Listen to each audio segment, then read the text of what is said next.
Hey guys, welcome to another edition of Music Mayhem. This is kind of one of the first things that I haven't did any Music Mayhems for a while, or that I particularly talked about a certain album. This is something I want to start doing. And this video I'm going to be reviewing Marilyn Manson's newest album, Pale Emperor.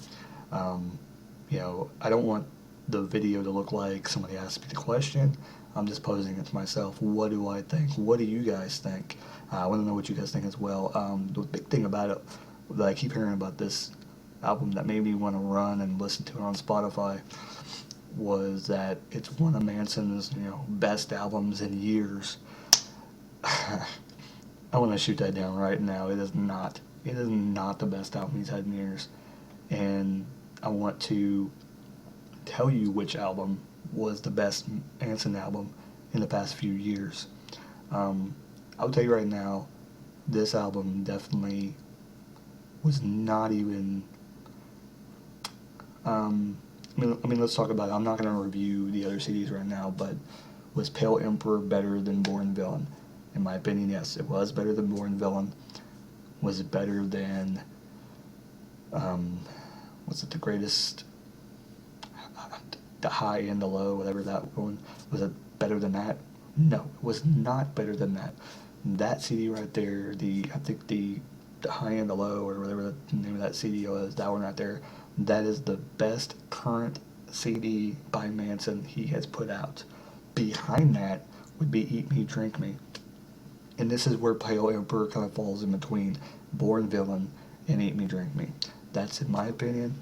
There's good songs on here, I will agree. There is some really, really good songs on here, but there's also some past songs where, not past songs, but like, I want to say like passe songs, like, you're just going to forget them. Like, they're not that great. I don't think they're that good at all. You're just going to sit there and you're going to listen to the album, and there's songs that you're just going to listen right through, and then when the next song comes on, it's actually halfway decent, you're going to be like, oh, this sounds cool. But the song before that, you'll notice that, well, they just played a second song, you didn't even hear it because it meshed so together, because lately it seems like a lot of the songs sound the same, and I'm a huge Manson fan, so it's hard for me to say that songs sound the same. And when people say that, it does irritate the piss out of me.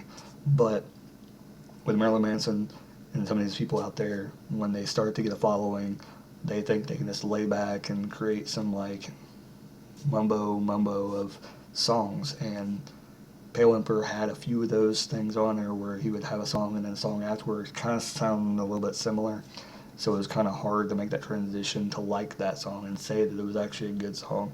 I think it was the song placement on the CD. Maybe if it was a better, layout, it would have been better. Maybe if I randomized it, it would sound better. I don't really know. But in my opinion, the way that it was put on the CD, or the album, I guess, if I was just going to rate every single song on there, I would say probably about 40% of it's good, and the other half is just like, it's okay. Nothing that I'm going to get like super excited about.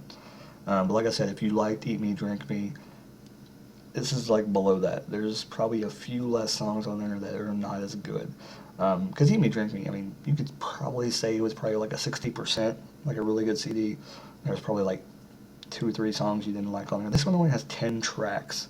So, with a 10-track CD, a person that's been around a while, like I said, they have the nostalgia effect to where people are going to go buy the album no matter what. If you're a Manson fan, you're going to like it. If you're not a big Manson fan, you're not going to like it. If you just like Dope Show and you just like Beautiful People, this may not be the album for you. If you liked Eat Me, Drink Me, if you like the High and the Low, that's what the name of the album is. If you like those, you're gonna like this album. You're gonna be able to listen to it. You're gonna be able to enjoy it. But to give it a rating, it's a C+. It's a C+. It's not the greatest album out there. Eat Me, Drink Me would probably be a B-. I'm just being honest, folks. If you heard Antichrist Superstar, it's an A+. With only like one song on there, you could say didn't really like that song. But I'm not going to sit there and rate every single album, but just to let you know where this album falls, this is a C+. So, what do you like of Pale Emperor? Do you think the hype was correct? I think it was wrong. Um, Maybe it was Manson hyping himself. I have no idea. Do I think it's a great album? It's a good album. It's not a bad album. It's way better than Boring Villain. I thought Boring Villain was horrible. I don't know. It's like I try and listen to it and it all meshes together and it's not very good. Pale Emperor was better, but you know he's got to give us some more grit. I'm not saying he has to be like have sex with your mom and all this bullshit. He doesn't have to be all like shock like all around, but he's got to be he's got to give us that grit, that hard rock stuff. He's got to give us something, give us that gritty voice. Don't give us just singing and it's kind of hard. It's kind of hard to explain what we want, but I think I understand. Like the High and the Low. I mean, that thing was amazing. If no one's ever heard that album that came out, I don't even remember when it came out. 2004, 2005, maybe. I'm guessing. I don't know. But that album was brilliant. It was brilliant. And there's a lot of great songs on there. If you never heard that, you definitely need to go check it out. I don't. If you're a true Manson fan, you will love the High and the Low. If you don't, I'd be surprised. But Pale Emperor is okay. Like I said, leave your comments below. Let me know what you think about the new album by Manson. 2015 came out. But leave your comment below, like, subscribe. And yeah, that's all I got. Ready for the next review. I got a couple more I'm doing. Alright, later on. See ya.